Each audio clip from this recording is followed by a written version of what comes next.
Thank you, Mr. Chairman. So I understand the concerns, but we're between a rock and a hard place here.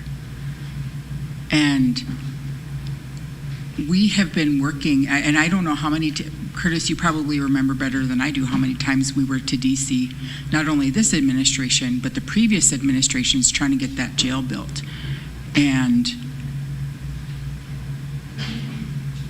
we've been pushing and working as hard as we can to get that jail built. They're moving ground, they're putting the footings in, they're building it. It's started. But I don't like our people being incarcerated either. I wish we lived in a world where our people never had to be incarcerated. I wish we lived in a world where we didn't have this system that we're under.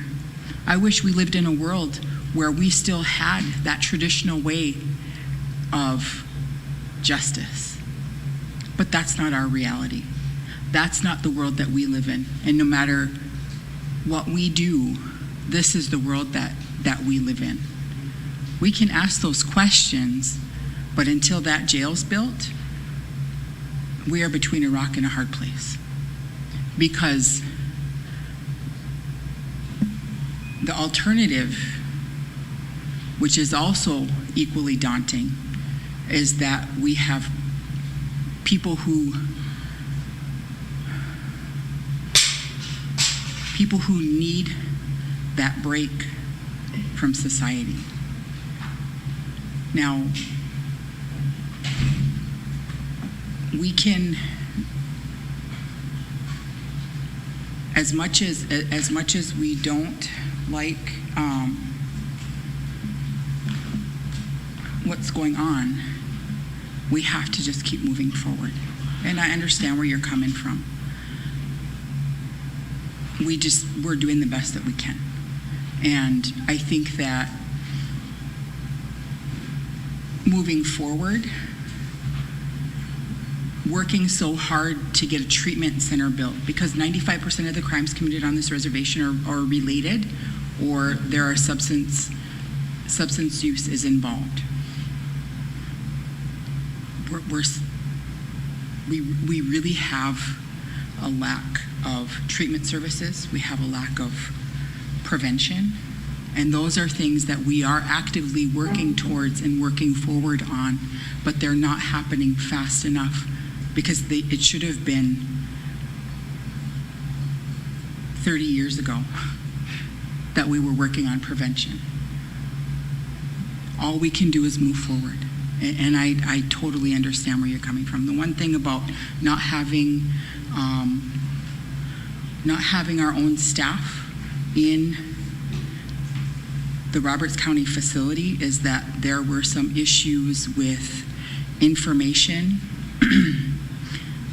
being taken out of the facility. So because those employees were not employees of Roberts County, they elected to not have our staff there, which is unfortunate, but that's one of the issues. I'm open to suggestions. I mean, I think we're all open to suggestions, because we know there's a problem.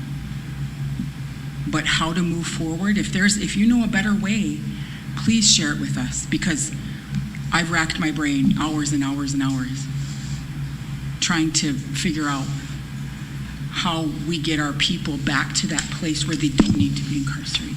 How we get our people back to that place where they don't need treatment, where they're not using substances, where we're not abusing our children. I've countless hours. So if you know, please share with me, because I don't. We're doing the best we can. Thank you. I guess my question is that why we raised it to $90 when they were satisfied for 3 years at $55. That was my question. Gypsy? Like Travers mentioned, that there was the reason why we can't have our own tribal member stationed at that facility, or a tribal member representative or whatever at the Roberts County Jail, is because there was some information being taken out of that jail. So that's the first I've heard of that. I'd like more information on that, because to me, that's a very important thing. And if it's going to affect our contract, our MOU with them, we need to make sure that that is addressed. Go ahead, Dion. I called and asked. That's how I know that. Thank you, Mr. Chairman. So you're not the spokesman for the tribe, though. The chairman is. Mr. Chairman, were you aware of it? Yes, I am. Can you I tell me called and what? asked. Can you tell me what that information is then? You hang around with her. It's Lisa Jackson. Say what? Just ask her. Say what? What? No, You asked seriously, me. You I'm asked asking. me, and I asked you. You. Ask Lisa Jackson. That's who she's referring to. Oh, interesting. Okay, thank you. Go ahead, Dion. So this came up at my district. Chairman Crawford posed the question. I called and asked. That was the answer I was given. And I think you and I discussed it, and I think I discussed it with, Secretary and some of the other council. Generally, and I think that, so we've discussed it. Especially, chairman as the administrator, and for that program, it's I don't think it's a secret, but those aren't things that we're going on Facebook and reporting. Those are just things that information that we have and that we know. Anything else, Dickie? Go ahead, Madam Secretary. In the draft MOU, under C, quality assurance, it says the tribe reserves the right to visit or inspect the facility at any time via any method to ensure adequate services are being provided, and it would include an annual review. What I think personally would be a good recommendation that hopefully they would agree with is to have a couple of tribal liaisons, one male and one female, because the state of South Dakota DOC allows tribal liaisons in the prisons. So I think if tribal liaisons can go in, they can assist the people as far as, because sometimes they get locked up and they lose their apartment, they lose their job, they lose everything. And because there's nobody on the outside to help them. So if they had a tribal liaison, at least two of them, I think that would be helpful to the inmates there. And I just, people need to start putting their complaints in writing. I think the written complaint holds a lot of weight. It's hard to address an issue on hearsay. So to have a written complaint, at least to have something to go off from. But I just wanted to say that much. Thank you. Thank you, Madam Secretary. Go ahead, Kakiza Haska, floor is yours. Thank you, Mr. Chairman. I think my recommendation then, if you didn't sign that MOU, is that we can bring it back here and discuss it further, and then move forward from there when we're satisfied with everything that we want to put in there. And that, I think that would appease everybody's questions and stuff like that you guys brought up and stuff. I think that would be fair. So, thank you. Thank you, Curtis. Go ahead, Francis. Good afternoon, Mr. Chairman. I think a lot of it, has to deal with the shortage of employees at our tribal jail, with as far as the jailers and the transport officers and the officers, because of their morale being low because we don't have a justice center. It's hard for them when they catch and release, if they pull somebody over for DUI at 2:30 in the morning and then 4 o'clock they're dealing with them again because we don't have no jail. A lot of these jails are now asking who these prisoners are, and they won't take them if they've had incidents with them before at their facilities. But, the major thing is, we can see the going back and forth with all of this, but what's the solution? I have yet to see a solution from leadership. And the other part is that MOU, the original one, there was a tribal jailer that was to be stationed there at the Roberts County Jail. And like Councilor from Lake Traverse said, there was information that was leaked from there. So our jailers weren't allowed there for whatever reason or whatever. And I think, what Long Hollow Council rep is saying is right, to sit down and discuss that MOU, but also I would like to see maybe leadership sit down and discuss it with the Roberts County Commissioners, because they're the ones that are the ultimate, just like this body of government here. They have the final say, even though Sheriff Apple, is the sheriff, and then they also have the jail administrator. Ultimately, it's the county commissioners that have the final say. And I think that could be negotiated into that MOU. Thank you, Mr. Chairman. Thanks for the comments, Francis. Anything else coming from DCA? Go ahead, Dickie, floor is yours. Okay, just a few of the things from before, like our Civil Rights Office. We still haven't yet to see anything on that. Then the Title and Deeds Office. Any words on those two things? Excuse me, Dickie, sorry, I was giving her some information. What was your question again? Sorry. Civil Rights Office and the Titles and Deeds Office. Nothing moved on the Civil Rights Office, right? There was nothing moved on either one. I know there's motions, but it's just a budget problem. It's nothing, I know it's needed, but it's just a budget problem. We're over already and we're trying to cut it. Then this one wasn't in our minutes or anything, but I got, just because I know, meals for our elderly. They're getting hot dogs, they're getting cold meat sandwiches. Well, a lot of them are diabetic. We need somebody to check into that. Please. Madam Secretary, if you want to respond to that question, but after that, I'm going to turn it over to Francis. Okay, yes, thank you, Chairman. I personally witnessed the meals being provided because my husband gets a meal, and he was actually getting some good meals. If they get hot dogs once in a while, maybe they do. But for the most part, the meals that I saw him getting, they were nutritious, healthy meals, like a baked potato, meat and vegetables, and a fruit cup, and a bun, so they follow the state guidelines. And if elder wants a bigger volume of food, they just have to get a doctor's slip recommending that the manager give them bigger portions due to they need more nutrition, and they can get double the amount that they're getting. But I will check into it with the manager, but I'm just saying I have seen the meals, and they looked good to me. Thank you. Thanks, Madam Secretary. Go ahead, Francis. Mr. Chairman, Madam Secretary, that might be true, but I mean, the reason why our chairman from DCA is bringing it up, because that was brought up to me by one of my district members who's an elder, and that's what he said his wife was getting. His woman, his Wakankana. She got a cold meat sandwich one day, and she got a hot dog another day, and she's diabetic. And some of those foods that they're being delivered, it's not nutritious for a diabetic person.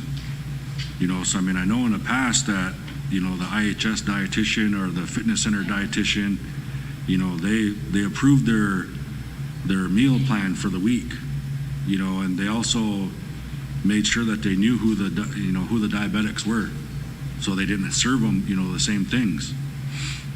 So that's why that was brought up, and the other thing, Madam Secretary, is I have a district member, and I can visit with you afterwards. I'll get you a name.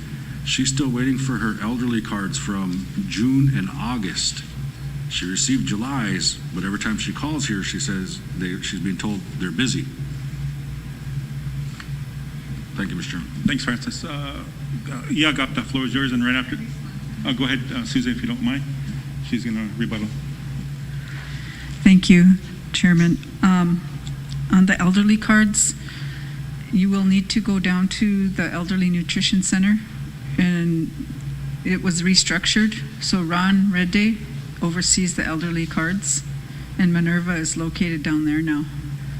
And it may be it got lost in the mail, because once they're mailed, does this person pick up their card, or is it mailed? She resides in Minneapolis. So, like I said, she received July's, but she hasn't received June's or August's. Okay, yeah, because sometimes they move and they don't leave a forwarding address. They don't call the office and leave a new address, or sometimes somebody else grabs their mail. But yeah, if you want to check in with Minerva, she's there today. She's down there, and she can look it up for you. Thank you. Go ahead, Susie. Okay, the complaints on the meals, some of them come to me, and I have a picture of one meal. I can print that picture and see if that person is willing to put their name on it.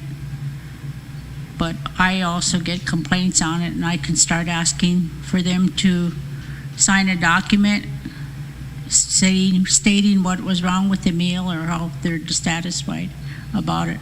But I have one picture here that was sent to me, and I can print it up and go and ask that person if they will sign their name on it.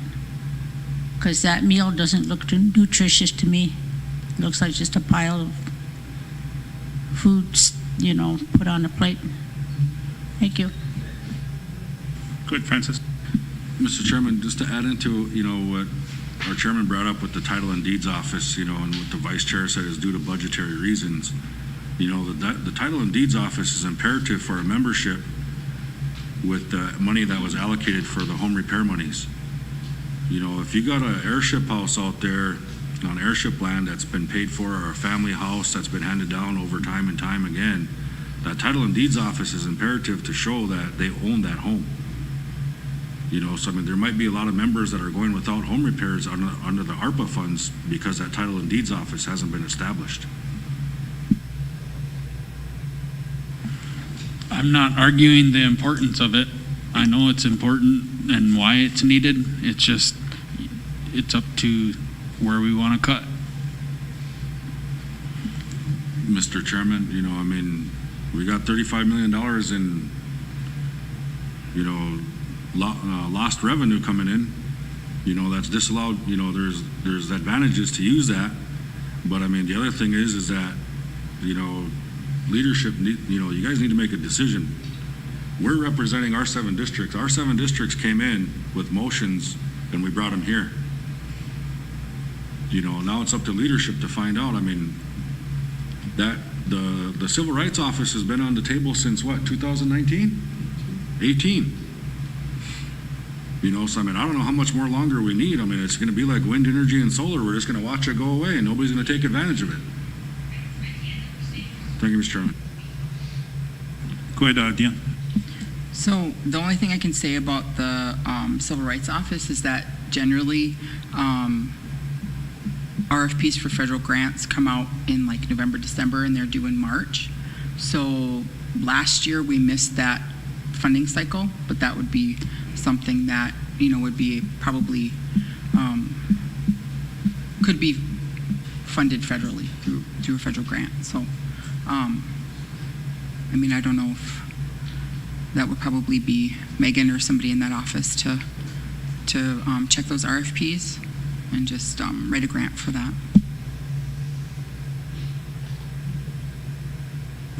Go ahead, Francis. Mr. Chairman, I guess, like I said, 2018 is a long time, and now we got other issues coming up, and if our council can't handle it, then who else is going to handle it for us?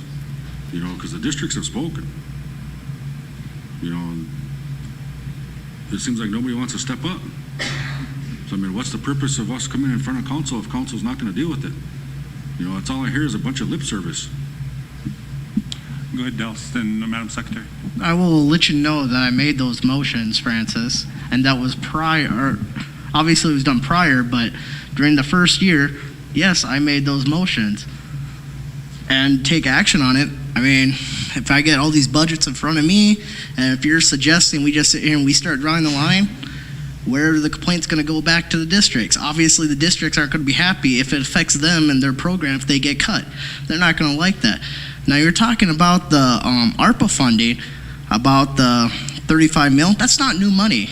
That's already 35 mil that's already there that you can use for lost revenue. It's not an additional 35. I'm not sure if that's how you guys are presenting that, but that's the feeling I'm getting out of there. So that's still out of our initial cut. And as of right now, Curtis and I went and visited with Sonny, and I know you guys were wanting reports. Well, Curtis, what was it, 137 over, 137 over right now? 134,000 over. And we do plan on sitting down and getting a plan going. And so I appreciate your concern in this, but we are going to be sitting down and going through and figuring out line by line with ARPA at the very least where to go from there. And so, yes, I do believe a civil rights office is very important, and I like Dion's idea of a grant. But if you guys want to point out the Pete or Paul that would like to get robbed, I'm all for that too. Otherwise, again, we have to